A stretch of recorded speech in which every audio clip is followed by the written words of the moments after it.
بسم اللہ الرحمن الرحیم الحمدللہ رب العالمین والصلاة والسلام علی اشرف الانبیاء و سید المرسلین۔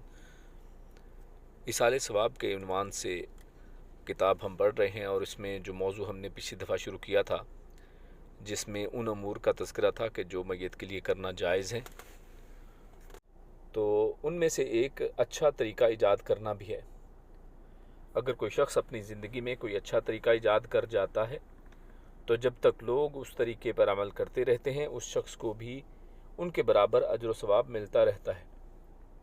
رسول اللہ صلی اللہ علیہ وسلم کا فرمان ہے کہ من سن فی الاسلام سنتا حسنہ فلہ اجرها واجر من عمل بها بعدہ من غیر ان ینقص من اجورہم شیء۔ جس نے اسلام میں کوئی اچھا طریقہ ایجاد کیا، اس کے لیے اس کا اجر بھی ہے، اور ہر اس شخص کا اجر بھی کہ جس نے اس پر عمل کیا، اور ان کے اجر میں سے کچھ کم بھی نہیں ہوگا۔ اور یہ صحیح مسلم کی حدیث ہے، حدیث نمبر 1017۔ ایک دوسری روایت کے الفاظ ہیں کہ من سن سنتا حسنتا فلہ اجرها مع عمل بها فی حیاتہ وبعد مماتہ حتی تترک، کہ جس نے کوئی اچھا طریقہ ایجاد کیا، اس پر اس کی زندگی میں اور اس کی وفات کے بعد جب تک عمل ہوتا رہے گا، اس کو بھی اجر ملتا رہے گا، یہاں تک کہ اس طریقے کو چھوڑ دیا جائے۔ اور یہ صحیح الترغیب و ترغیب میں سے حدیث ہے، حدیث نمبر 65۔ البتہ اس حوالے سے یہ بات ذہن نشین رہے کہ ہر وہ طریقہ اچھا نہیں ہو سکتا کہ جس کو کسی آدمی کی عقل اچھا گردانے۔ اچھا طریقہ ایجاد کرنے سے مراد وہی طریقہ ہے جس کی اصل پہلے شریعت میں موجود ہو، بصورت دیگر وہ طریقہ ظاہراً جتنا بھی بھلا لگتا ہو، قابل قبول نہ ہوگا، بلکہ اس کا شمار بدعات میں سے ہوگا۔ اسی طرح دوسرا ٹاپک وہ اسی ضمن میں لکھتے ہیں کہ کتب کی نشر و اشاعت۔ انسان کا اپنی زندگی کے اندر دینی کتب کی نشر و اشاعت یا تصنیف و تعریف کے ذریعے علم کو پھیلانا بھی صدقہ جاریہ میں شمار ہوگا۔ فضیلت الشیخ عطاء اللہ ساجد صاحب حفظہ اللہ سنن ابن ماجہ میں باب ثواب معلم الناس الخیر کے تحت مذکور حدیث کے الفاظ وعلم یعمل به من بعدہ، اور وہ علم جس پر اس کے بعد عمل ہوتا رہے، اور یہ حدیث کے الفاظ جو ہیں سنن ابن ماجہ حدیث نمبر 24 سے ہیں۔ اس کے تحت فوائد بیان کرتے ہوئے لکھتے ہیں کہ کسی کو علم سکھانا یا کوئی مفید علمی کام کرنا بھی ایک ایسا عمل ہے جس کا ثواب جاری رہتا ہے۔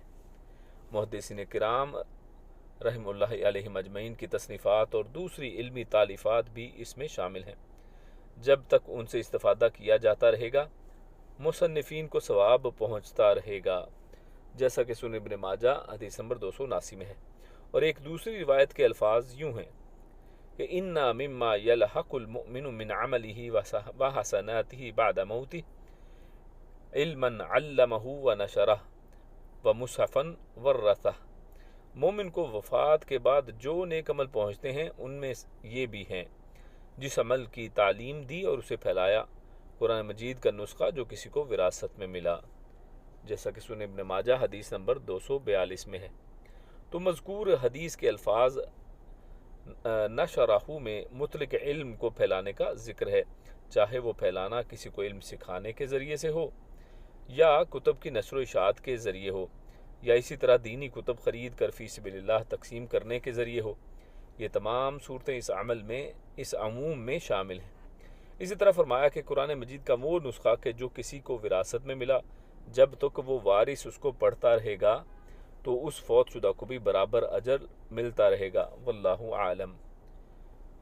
اسی طرح اسی ٹاپک میں وہ لکھتے ہیں اللہ کی راہ میں سرحد کا پہرا دینا، کہ اللہ کی راہ میں اسلامی ملک کی سرحد کا پہرا دینا بھی ان اعمال میں سے جن کا اجر و ثواب کسی شخص کے فوت ہو جانے کے بعد بھی اس کو ملتا رہتا ہے۔ اس بارے میں امام مسلم رحمہ اللہ نے اپنی صحیح میں ایک روایت نقل کی ہے: رباط یوم و لیلۃ خیر من صیام شہر و قیامہ وان مات جرا علیہ عملہ الذی کان یعملہ واجری علیہ رزقہ وامن الفتان۔ اللہ کی راہ میں ایک دن اور ایک رات سرحد کا پہرا دینا ایک مہینے کے روزوں اور قیام سے بہتر ہے، اور اگر وہ مر گیا تو اس کا وہ عمل اس پر جاری رہے گا جو وہ کرتا رہا، اور اس پر اس کا رزق جاری کر دیا جائے گا اور وہ فتنے میں ڈالنے والے سے بھی محفوظ ہوگا۔ اور یہ حدیث صحیح مسلم کی 1913 ہے۔